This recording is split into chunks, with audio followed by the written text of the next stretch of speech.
My beloved soul, let me speak to you about a law far more powerful than effort, persuasion, or pursuit. It is the law of magnetic attraction. Most suffering in relationships is born from misunderstanding this law. You chase love, approval, attention, or validation, believing that effort creates connection. Yet the soul is not drawn by force. It is drawn by vibration. When you chase people, you declare inwardly that something is missing in you. That declaration weakens your magnetic field. The universe responds not to words, but to inner conviction. If you believe you are incomplete, life mirrors that belief by withholding what you seek. I have observed countless seekers exhaust themselves trying to be seen, chosen, remembered.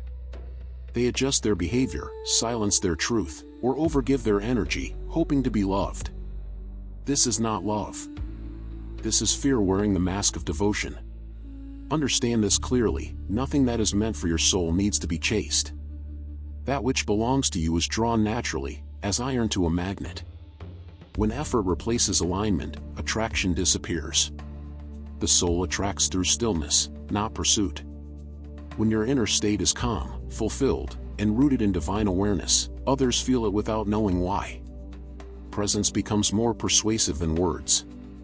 Peace becomes more attractive than personality. Chasing creates tension. Tension repels.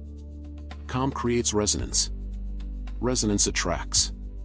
If you often feel that relationships slip away the moment you desire them deeply, it is not because you are unworthy. It is because desire has turned into attachment, and attachment tightens the soul.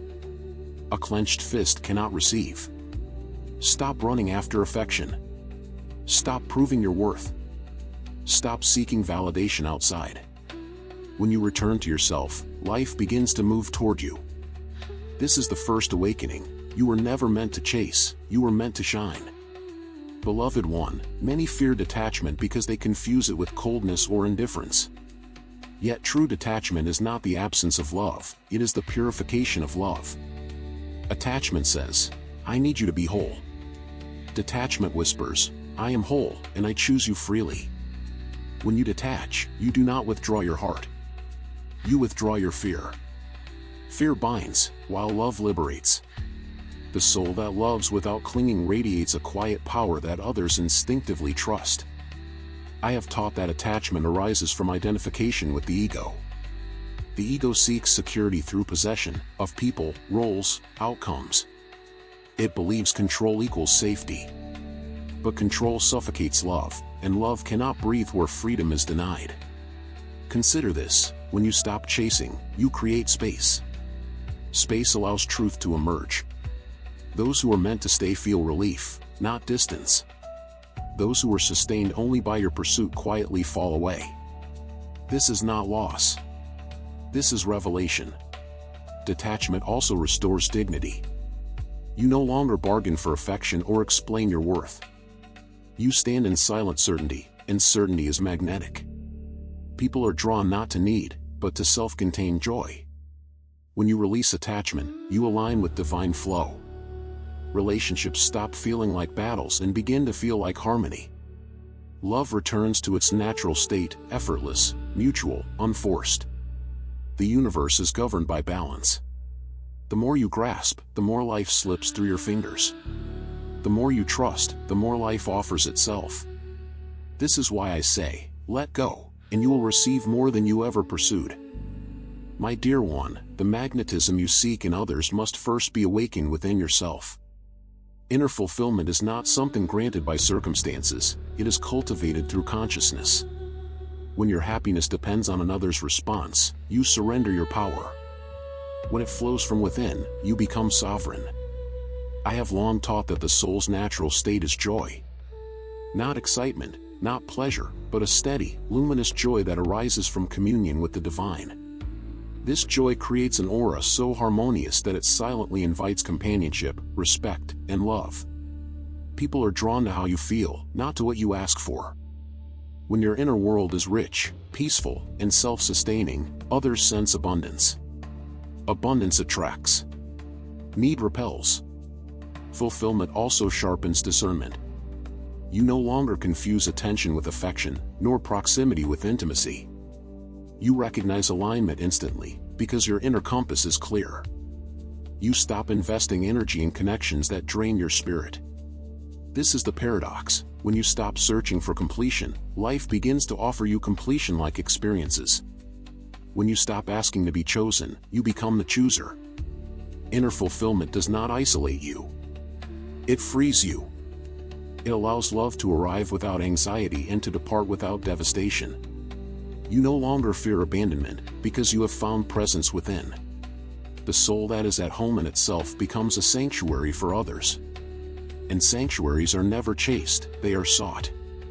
This is how magnetic attraction truly works. Become what you wish to receive. Beloved soul, surrender is not resignation.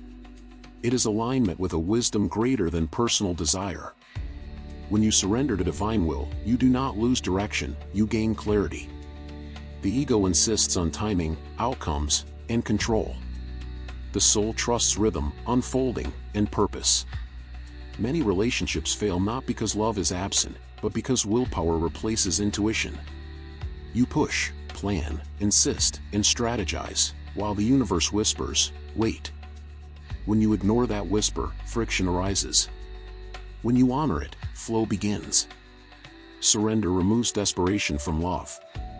It allows connections to mature naturally, without pressure or expectation. In surrendered love, there is patience, curiosity, and deep listening. You stop asking, will this last, and begin asking, what is this teaching me? Divine will orchestrates meetings with exquisite intelligence. Some souls come to awaken you. Some to heal you. Some to walk beside you for a lifetime. When you chase, you interfere with this orchestration. When you trust, you cooperate with it. Surrender also protects your energy. You stop overextending, over-explaining, and over-giving. You give what flows naturally, and you receive without guilt. Balance returns. I say to you gently, what leaves when you stop chasing was never sustained by love. What remains when you surrender is aligned with your destiny. This surrender does not make you passive. It makes you receptive. And receptivity is the doorway through which grace enters. My beloved one, when you live anchored in your own light, life begins to recognize you.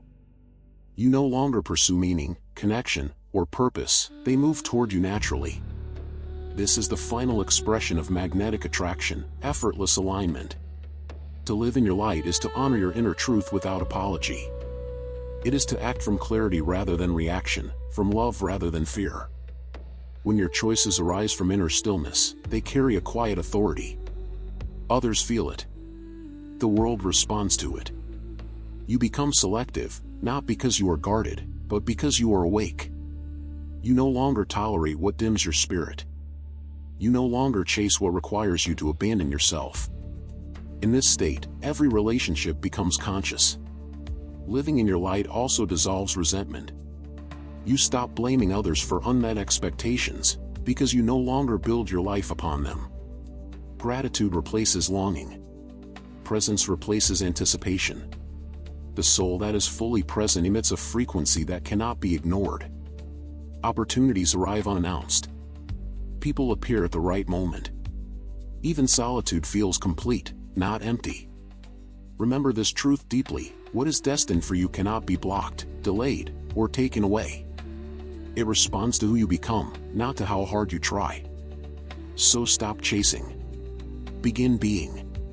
Trust the divine rhythm guiding your life. Stand in your own radiance, and let the universe do the rest. This is the law I leave with you. When you choose yourself in divine alignment, everything meant for you chooses you in return.